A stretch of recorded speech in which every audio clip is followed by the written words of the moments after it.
তুমি একটা মাত্র রাত তোমার বসকে সময় দাও। আমি তোমার স্বামী হয়ে তোমাকে অনুমতি দিচ্ছি। লাবিবা তার স্বামীর মুখে এমন কথা শুনে একটুও ক্ষেপে ওঠেনি। আরও বলল, তোমার যখন মন চাইছে তোমার সম্পদ তুমি অন্যজনের হাতে তুলে দেবে, তাতে আমার সমস্যা কি? লাবিবার বস লাবিবাকে অফিসে থাকাকালীন প্রায় সময় খারাপ নজরে তাকায়। লাবিবার চোখে চোখ পড়লে আর কিছুই বলে না। একদিন লাবিবা অফিসে ঢুকতেই বস বলল, আরে লাবিবা, তুমি আজকে অফিসে আসতে এত লেট কেন করেছো? লাবিবা বলল, স্যার কই লেট করলাম, এখন তো মাত্র 7:45। আমাদের কাজ শুরু হতে আরো 15 মিনিট বাকি আছে। সামাদ বলল, আরে ঘাবড়ে যাচ্ছ কেন? আমি তো তোমার সাথে একটু দুষ্টুমি করেছিলাম।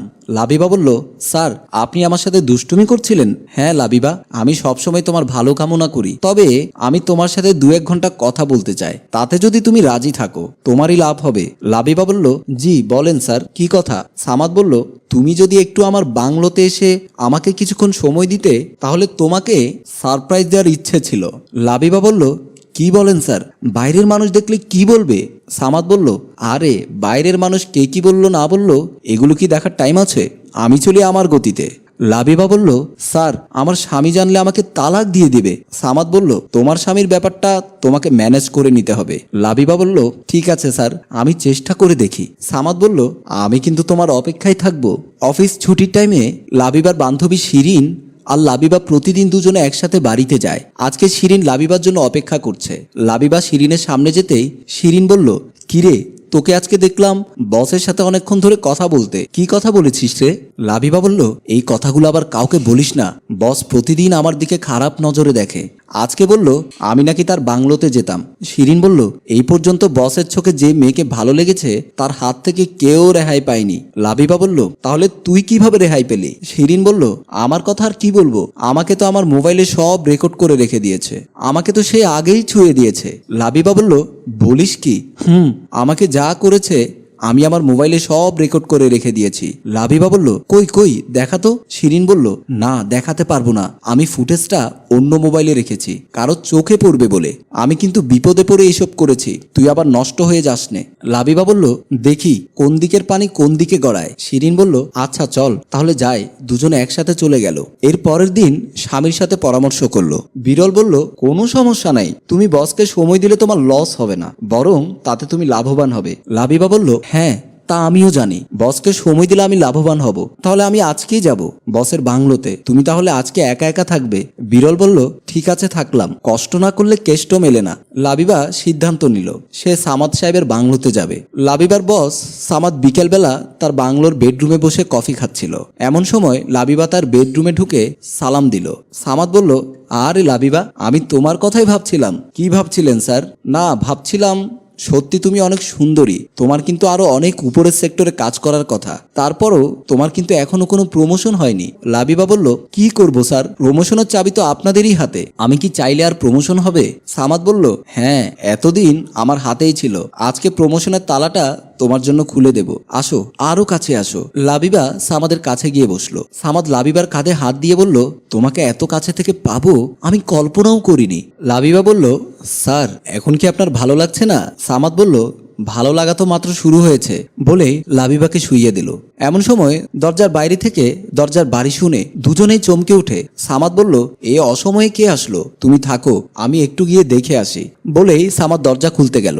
দরজা খুলে দেখে সামাদের শালী চিরতি বলল, দুলাভাই, আমার আপা হঠাৎ করে মাথা ঘুরে পড়ে গেছে, আপনি তাড়াতাড়ি আসেন, আপাকে ডাক্তারের কাছে নিয়ে যেতে হবে। সামাদ বলল, আরে তোর আপা এখন গর্ভবতী, এমন সময় মাথা তো ঘুরাবে, তোমরা মেয়ে মানুষ হয়ে যদি এগুলো না বোঝো তাহলে কিভাবে হয়? শিরিন বলল, কিন্তু দুলাভাই, আপাকে তো কোনো না কোনো ঔষধ খাওয়াতে হবে। সামাদ বলল, তুমি একটা গাড়ি নিয়ে তোমার আপাকে ডাক্তারের কাছে নিয়ে যাও, আমার গুরুত্বপূর্ণ বৈঠক আছে, তা শেষ করতে হবে, যাও এখন। শিরিন মন খারাপ করে চলে গেল। সামাদ আবারও লাবিবার কাছে গিয়ে বলল, সরি তোমার টাইম লস করলাম। লাবিবা বলল, কোনো সমস্যা নেই স্যার, আমার সময়ের চেয়েও আপনার সময়ের মূল্য বেশি। সামাদ বলল, ঠিক আছে চলো এবার আমরা কিছুক্ষণ সুখের সাগর থেকে ডুব দিয়ে আসি। লাবিবা বলল, স্যার আগে আমার প্রমোশনটা একটু বাড়িয়ে দেন না।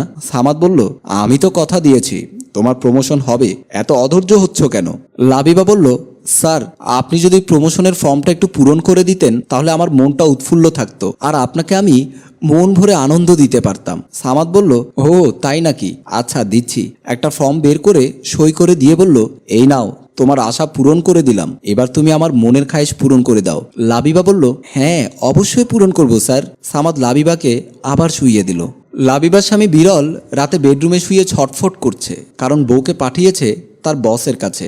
হাজার হলেও সে তার স্ত্রী, কোনো স্বামী চায় না তার বউয়ের শরীর কোনো পুরুষ মানুষের স্পর্শ লাগুক। মনকে কিছুতেই বোঝাতে পারে না, যদি ওই লম্পট বস লাবিবার সাথে খারাপ কিছু করে তাহলে কেমন করে তার সাথে সংসার করব, এই টেনশন নিয়েই আছে। অনেকক্ষণ পর লাবিবা দরজায় টোকা দিল।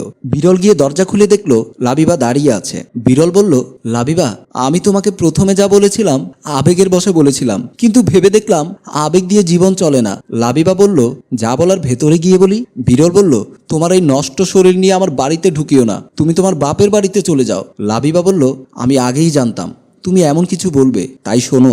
লাবিবাকে যখন সামাদ শুইয়ে দিল এমন সময় লাবিবা বলল, একটু ওয়েট করেন স্যার, আপনাকে একটা জিনিস দেখানো ছিল। সামাদ বলল, আবার কি দেখাবে? লাবিবা মোবাইলটা বের করে সামাদের সামনে ধরলো। ওখানে দেখলো সামাদ যে কয়জন মেয়ে নিয়ে আনন্দ ফুর্তি করেছে তাদের মধ্যে কয়েকজনের সাথে অন্তরঙ্গ ভিডিও। এইসব দেখে সামাদ চোখ বড় বড় করে বলল, লাবিবা, তুমি এই ভিডিও কোথায় পেয়েছো? লাবিবা হেসে বলল, স্যার শুধু এগুলি নয়, আরো অনেক আছে। আমি ভাবছি কি জানেন স্যার, এই ভিডিওগুলো প্রথমে আপনার বউয়ের হাতে দেব, পরে এই ভিডিওগুলো আমি কোনো ইন্ডিয়ান কোম্পানিতে বিক্রি করে দেব, তারা তাদের ওয়েবসাইটে আপলোড করে টাকা ইনকাম করবে, সাথে সাথে দেশ বিদেশে প্রচার হবে, সেই সাথে আপনার মান সম্মান সব ধুলোয় মিশে যাবে। কাজটা করলে কেমন হবে স্যার? সামাদ লাবিবার হাত ধরে বলল, আল্লাহর দোহাই লাগে তুমি এমন কাজ করিও না, আমার আত্মহত্যা করা ছাড়া আর কোনো উপায় থাকবে না, তুমি আমার কাছে যা চাইবে সব দেব। স্যার তাহলে আমাকে আগে 5 লক্ষ টাকা ক্যাশ দেবেন, সেই টাকা দিয়ে আমি আমার স্বামীকে ব্যবসা করতে দেব, আর আমার প্রমোশন তো থাকবেই, তাতে যদি আপনি রাজি থাকেন। আমি কথাটা গোপন রাখতে পারি। সামাদ বলল, ঠিক আছে আমি তাই করব, তুমি আগামীকাল আমার অফিসে এসে 5 লক্ষ টাকা নিয়ে যেও। লাবিবা তার স্বামী বিরলকে এসব কথা বোঝানোর পর বিরল বলল, এগুলো কি সব সত্যি? লাবিবা বলল, হ্যাঁ, তুমি চাইলে ভিডিও ফুটেজগুলো আমি তোমাকে দেখাতে পারি। আমি ওরকম চরিত্রের মেয়ে নয় যে আমার স্বামীর আমানত খেয়ানত করব, যতটুকু করেছি পরিস্থিতির শিকার হয়ে করেছি। তুমি বলেছো বলে কি আমি আমার ইজ্জত নিলামে দেব? প্রশ্নই আসে না। বিরল খুশি হয়ে বলল, সত্যি তুমি আমার মনের মতো বউ। সম্মানিত ভিউয়ার্স, আমি ইদ্রিস।